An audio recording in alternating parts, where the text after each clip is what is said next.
In this presentation, I'll be discussing the major aspects of the human learning process.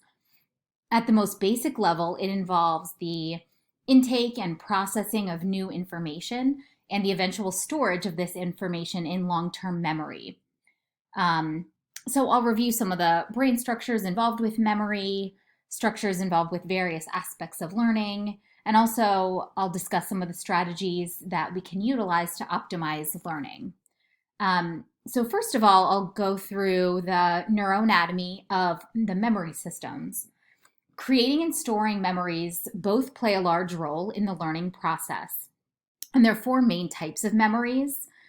There's declarative memory, which involves remembering facts like names and dates. Procedural memory, which involves skills like playing a musical instrument. Motor memory, which allows you to remember something like riding a bike. And emotional memory, and that includes memories that are connected with strong emotions. Humans are receiving a lot of sensory input on a daily basis, and the majority of this information is not actually stored in our brains. There's several factors that influence the transfer of short-term memories to long-term memories. And some of these factors include emotions like motivation and fear, rehearsal or repetition of information, and linking new information with old information or memories. So I'll start by just taking a look at the diagram of the brain, and the first structure that I'll talk about is the hippocampus, located right here in, towards the inferior part of the brain. The hippocampus is often known as the main memory formation area. It allows new information to be transferred into long-term memory storage. Right next to the hippocampus is the amygdala, which is part of the limbic system, and that is known as the emotional brain. So this structure helps create new memories that have emotional ties, and these would be emotional memories. The blue highlighted area is the prefrontal cortex, and this is a major part of the brain that determines an individual's personality, intelligence, judgment, reasoning, and learning. And with regard to memory, this is involved in the recall of information.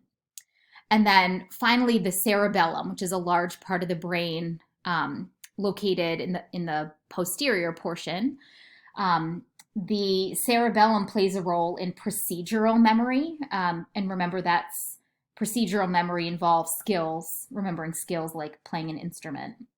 It also is involved with responses due to classical conditioning, and that means responses that are learned after a specific stimulus, like for instance, taking a bite of food after a bell rings.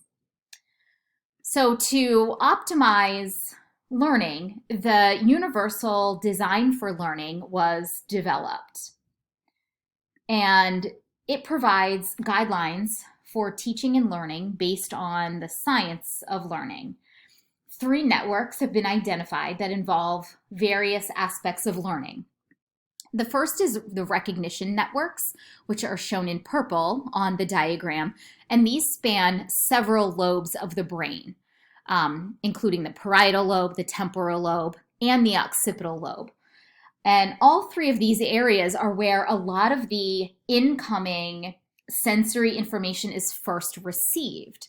So language, things that you hear, so auditory information, visual information, is all coming into various areas within those lobes. And this is also the location of some of the major language areas, which span several lobes of the brain. So this involves the what of learning. It's what learners are reading or listening to. And if educators use various types of media, then this can help increase a learner's understanding of information. The affective networks, which are shown in green on the diagram, involves the limbic system. And remember, that's called the emotional brain. So this is really the why of learning. And this is really important because if educators can activate these networks, it'll pique students' interest in learning. And by giving students control over their learning and also showing them how it's relevant, we can increase their interest and their motivation and their effort. So this is involved in their desire to learn and their persistence. Finally, the strategic networks are located in the frontal lobe. These are shown in blue on the diagram. And frontal lobe of the brain is responsible for many things. This is where a lot of motor activities are initiated. Language areas extend into the frontal lobe. And also this is where the prefrontal cortex is located, which I talked about just a minute ago. That controls personality and intelligence, learning, and memory. The strategic networks involve the how of learning. So how students are able to express their learning through physical action, communication, and it's important that we allow students to demonstrate learning in multiple ways. So strategic networks are activated when students are actively solving problems, working on projects. They're also involved in goal setting and when students are monitoring their own progress.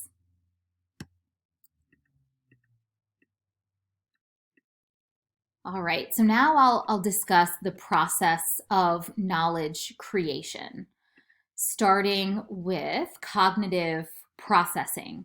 And there are 3 levels of cognitive processing, beginning with cognition, which involves learning information and the acquisition of knowledge through activities like reading, listening to lectures, and watching videos. So this is the basic level involving the primary sensory areas, visual area, auditory area, and moving this new information into memory.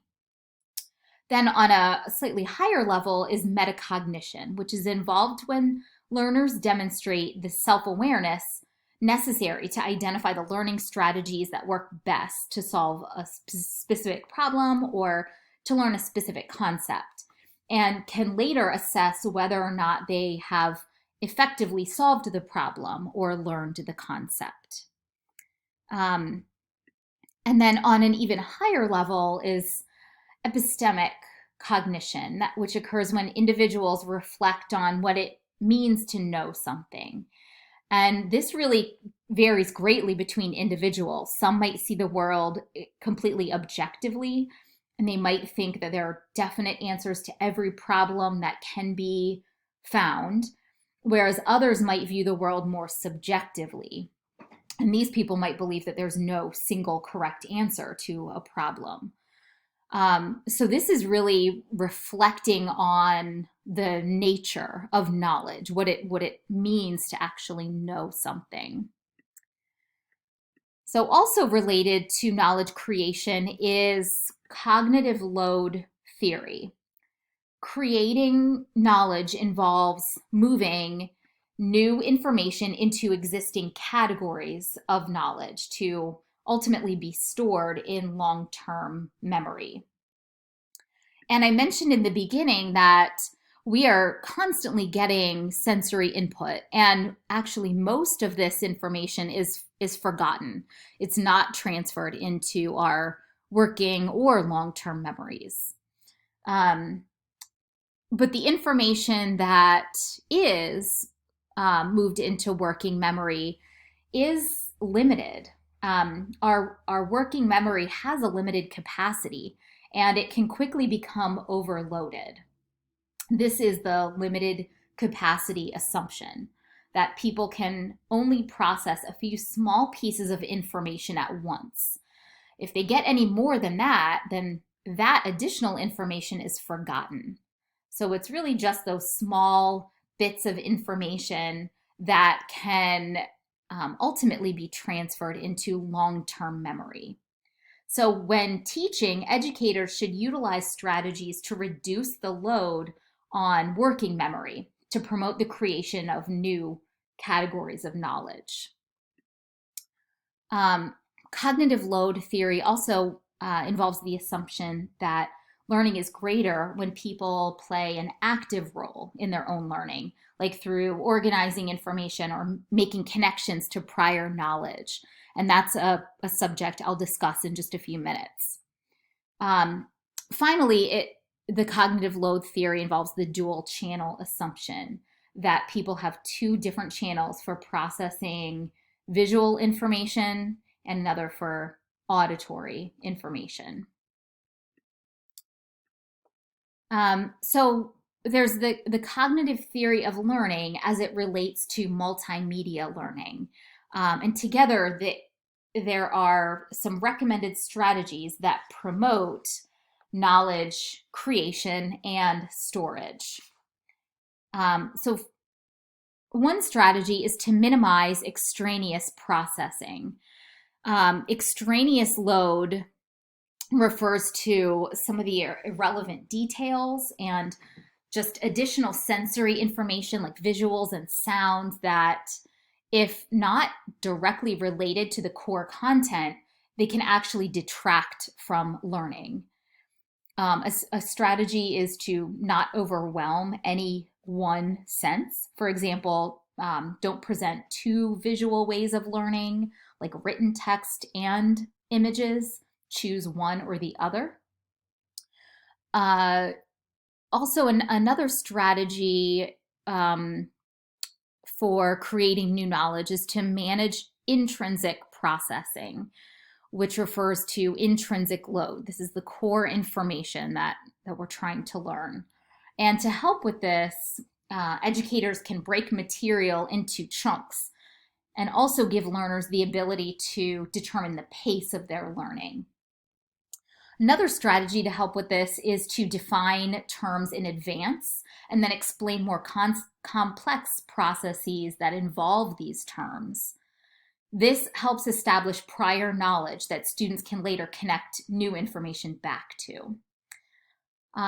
Also, a suggestion is that learning increases with the use of both words and images together rather than just one or the other. And to optimize knowledge construction, we can use a more conversational style rather than a formal style when teaching. And that helps promote learning because it establishes a greater connection to students, which then increases their motivation to learn the material. And all of this leads to the construction of knowledge by the learner as they make sense of the material presented to them based on their prior knowledge and past experiences. And finally, this leads to some of the major factors that influence learning, one of which is simply the nature of neurons. Neurons form new connections with each other. You can see neurons here that are connecting. They're creating new pathways with every new experience and the new information that an individual is getting. The more frequently a neuronal pathway is used, the stronger and more permanent it becomes. And there's the concept of neuroplasticity, which is the fact that the brain can generate new neurons, create new connections between neurons, and rewire old pathways if there's damage to neurons in the brain. And due to this, new knowledge and skills can continuously be learned through an individual's lifetime. Another factor is motivation. Individuals can be motivated either extrinsically by things like awards or high grades, or intrinsically, like just by personal satisfaction or a love of learning.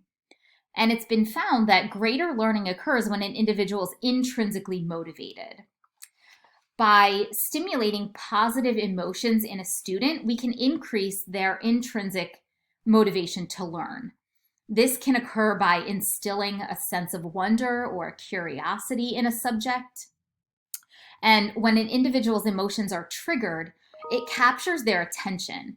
When an emotion is tied to a particular subject, this activates the amygdala, which is part of the limbic system, and it makes the memory of it even stronger.